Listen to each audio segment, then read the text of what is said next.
kahit sariling bayan, sa ngalan ng tunay na paglilingkod at pagsulong. Obrados ni San Jose, 100 taong lumipas, hindi ito uupas. Patuloy ang pagdaloy ng pagpapala at biyaya sa bayan ng Diyos.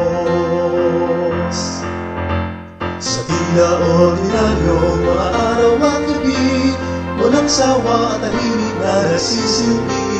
Unti-unting dinilig ng kabanalan, lumago ang punla ng nauna. Dumami ang anak ni San Jose, sa patnubay ni San Jose Marelo.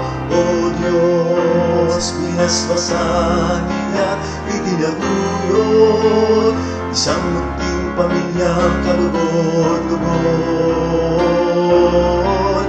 Obrados ni San Jose, 100 taong lumipas, hindi